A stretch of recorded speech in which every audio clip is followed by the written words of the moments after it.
লোকসভা নির্বাচন 2024 হাতে গোনা মাত্র আর 3টে দিন, তারপরই প্রথম দফার ভোট কিন্তু শুরু হতে চলেছে।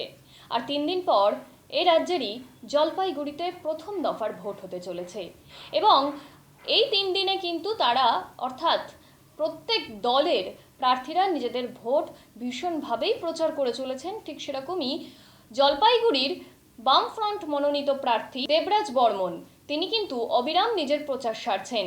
তাকে আমরা বারবার দেখছি অক্লান্ত পরিশ্রম করতে, যেখানে জলপাইগুড়ির মতন জায়গায় বামফ্রন্টের হাত কিন্তু কোথাও না কোথাও শক্ত আছে বলেই আমরা জানি।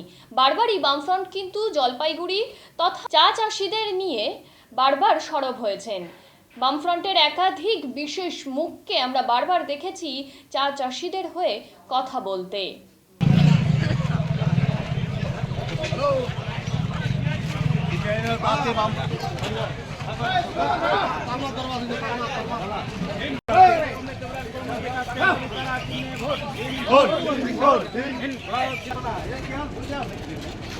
আমাদের সিপিআইএম প্রার্থী দেবরাজ বর্মন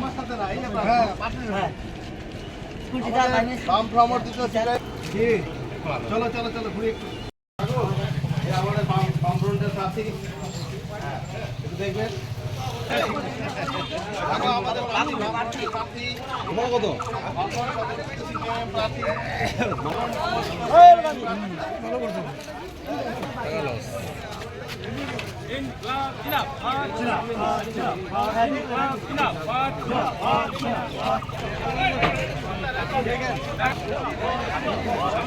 দাদা দেখে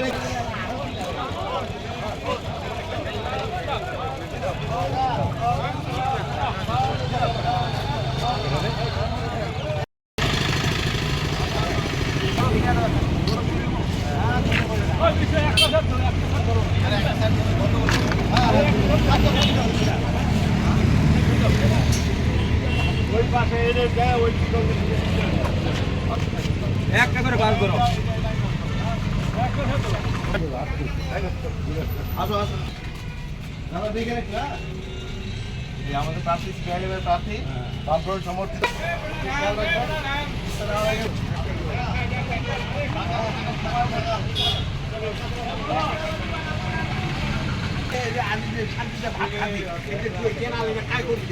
এটা চিনে মানে অনেকেই চিনে গেছে বা চিনতো বুঝে গেছে যে এই ছেলেটাই দাঁড়িয়েছে, তো তারা নিজেরা এসে কথা বলছে। হ্যাঁ, তো তারা খুবই ভালো পাচ্ছে। তো এই কয়দিনে আর 2 দিন হাতে 2.5টা দিন আছে বলতে গেলে। তো প্রচারটা মানে আরও বেশি কী বলবো মানে নিবিড় হয়ে যাচ্ছে এবং আরও মানে রাশটা আরও বেড়ে গেল আর কি। কয়টা দিনের মধ্যে আরও অনেক কয়টা জায়গা আরও কম হেভিওয়েট প্রার্থী যেই আসুন প্রার্থীর প্রচারে আসছে অনেকেই। হ্যাঁ, প্রার্থীর প্রচারে আছে হেভিওয়েট যারা। প্রশ্নের উত্তরগুলো কিন্তু কারো কাছেই নেই। যে প্রশ্নগুলো জলপাইগুড়ির মানুষ করছে সেই উত্তর 5 বছরে যে তারপরে যে এমপি আছে তারা 5 বছরে জলপাইগুড়ির জন্য কী কাজটা করেছেন এই উত্তর কিন্তু এই মানে হেভিওয়েট যারা প্রার্থী আছেন এবং হেভিওয়েট যারা এনাদের প্রচারে আসছেন তাদের কারো কাছে উত্তরগুলো নেই। সুতরাং সেটা সেরকম কোনো ব্যাপার হবে না। চা শ্রমিকরা এটা তো কাস্তে হাতুড়ি তারার পার্টি, সবসময় চা শ্রমিকদের পার্টি এবং আমাদের যে জয়েন্ট ফোরামের একসাথে হয়ে তারপরে সিআইটিইউ এরা তো সবসময় চা শ্রমিকদের আন্দোলনের মধ্যে আছে। হ্যাঁ, সে মিনিমাম ওয়েজ বলুন, জমি পাট্টা বলুন, তাদের যে গ্র্যাচুইটি ফ্রিঞ্জ বেনিফিট এগুলো বলুন, সব থেকে এরা ভাগা করেই আছে। সুতরাং তাদের সমর্থন আমাদের সাথেই আছে এবং থাকবে। কর্মসূচি কী রয়েছে?